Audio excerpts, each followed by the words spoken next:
The resurrection appearances, such as the ones we just heard about in John 21, are not primarily descriptions of what happened to Jesus' physical body after he died, but what happened to his disciples after he died, and how they found the will and strength to give up their former lives, what they knew, and embody the vision of Jesus, which they'd only glimpsed. Indeed, to focus on a dead body apparently coming back to life misses the point of Easter. The Gospel reading today is a blend of stories, all centered on the resurrection of Peter. The first is about a group of disciples returning to the trade they knew, fishing. As scholars like Dom Crossan point out, it was in Galilee that the disciples first faced the ignoble and cruel death and loss of their friend Jesus. Distraught and disorientated, they returned to what they knew, and slowly, surprisingly, found that the seeds Jesus had planted in them had not died too. The miraculous catch of fish is a variant of that story in Luke 5, which also accompanies a call to Peter. One of the features of the post-death appearances of Jesus is that they always end up with Jesus commissioning someone. The Jesus apparition has a purpose, and the purpose is to say, "Do I have a job for you?" Saul, too, riding, as we heard, into Damascus, falling off his horse, found the Christ on the road. The Christ is church code for that potency and grace of Jesus carrying on after his death. The Christ is not a human-shaped, death-defying visitor from some off-the-planet place. So the Christ appeared to the persecutor Saul in order to set him on the path of leadership, apostleship, as it was called.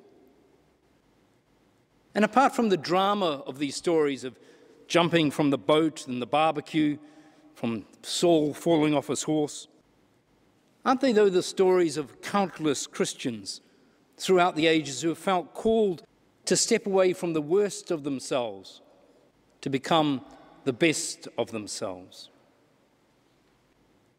That lucky miracle of netting 153 fish. Okay, all those who love fishing, put that, netting 153. Now, that would be a pretty good catch. But we know that there's probably more beneath the surface here. We can hear the echo from Mark's gospel of Peter being called to be a fisher of people. And harvests, whether at sea or, multiplying bread on the land, these are indicators of the fruitfulness, the fecund nature of the mission of God. Perhaps, as the commentator Bill Loader cheekily observes, one day we will fathom the numerical symbolism of those 153 fish. One fish for each interpretation so far. The beach barbecue, and all us Kiwis, we love that symbolism of the beach barbecue. Even if the elements don't match, the hearers of John's Gospel, and remember this is 80 years after these events allegedly took place, the hearers would not have had to strain their imagination to sense that connection that they had when they gathered together in community and for Eucharist. Meeting the risen Jesus in the context of the meal meant facing fundamental questions. That too has not changed. The food, like the food we'll consume this morning, is both material food and yet more.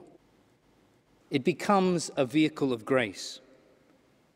The people we eat with are companions and yet more.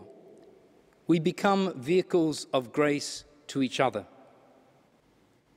God is found in the real food, in the real company, and in the reality of our lives. We are in God.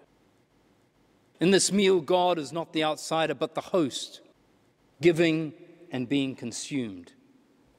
This is our Eucharistic theology. But Peter's story is larger than an account of calling. It's a recycling of denial into affirmation. As we know from the accounts of Holy Week, Jesus' death, 3 times Peter denied him. Peter, the potential leader, became a figure of shame. His enthusiasm to boldly follow Jesus flounders and dies in the echo of the cock's crow. Yet here on the shores of Galilee, that enthusiasm is back again. And again, Peter is out of his depth. You might hear the echoes here of Matthew's story of Peter's failed attempt to walk on the water and follow Jesus. On that occasion, Peter sinks. Now the Gospel of John puts Peter back into deep water, confronted again with loyalty and love in that question thrice repeated. Resurrection celebrates the triumph of the powerful love of Jesus over fear and hatred and death. The resurrection of Peter celebrates the miracle of divine grace. The world and the church across its history are littered with smashed lives, ground beneath vengeful, judging feet. Thus far and no further, they cry. Cross the line of shame and there is no way back. And we can read this in our Bible. The Epistle to the Hebrews. It is impossible for those who have fallen away to be brought back to repentance. The first letter of John says, such are not to be prayed for. These harsh, judgmental attitudes crept into the Christian community, even in the biblical days with the writings of the Bible. And they remain all too common among Christians. Yet the divine initiative at Easter refutes this judgmental side of human nature. The story of Peter is that while shamed and resigned to his former routines, the grace of God reached out and said, do I have a job for you, boy? And Peter was turned from death to life. Similarly, Saul on that Damascus road experienced the striking interruption of the God of grace. Saul wasn't smitten by lightning and killed. He wasn't damned. He wasn't even cursed. Rather, that voice of grace reached out and said, do I have a job for you, boy? Saul, who would afterwards be known as Paul, was turned from dealing in death to dealing in life. Against all odds and against the prevailing values that would later ascend to rule much in theology, that generosity, that generous love of God proposed to Peter again. And Peter was almost irritated by this persistence of divine grace. What do you mean asking me 3 times? You get that sense throughout the text.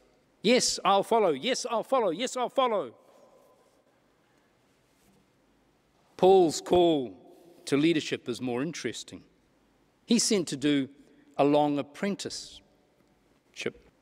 The book of Acts reduces this long apprenticeship to a few days, unlike Paul's own writing in the book of Galatians, where it's a number of years. Paul was sent to sit at the feet of the people he once persecuted, learning about the consequences of the pain he inflicted and the power of their faith which kept them going. There was no overnight conversion. Peter's resurrection is legendary. His rehabilitation is a celebration of divine grace. He also symbolizes leadership. There could be no arrogance in leadership for Peter, no lofty superiority, and no heartless dogmatism. Instead, Peter was a frail human being brought again to his feet and brought to new life and leadership by God's generosity. Such is the image and possibility of this story. We know from Paul's writings, and Paul will remind us again of the failings of Peter. James, the leader of the Jerusalem Jesus movement, would need to move Peter sideways. Peter ends up looking very much like us, and like us, kept needing grace. Michael Leunig has written a poem called At the Top, which is a reminder that in each of us, no matter how much we've failed and feel a failure, no matter who or how many we have hurt, including ourselves, there's a seed of hope, a seed of grace within that Leunig calls an angel. At the top of the tallest building in the world sat the saddest man in the world, and inside that man was the loneliest heart in the world. And inside the heart was the deepest pit in the world. And at the bottom of the pit was the blackest mud in the world. And in the mud lay the lightest, loveliest, tenderest, most beautiful, happy angel in the universe. Let's turn again to the prayer for today in your liturgy, and we say together, the early church was full of people who made mistakes, big mistakes, like Peter the betrayer, like Paul the persecutor. May we too never be frightened of failing and of starting all over again. May we be kind to and tolerant of ourselves and extend such kindness and tolerance to others. Amen.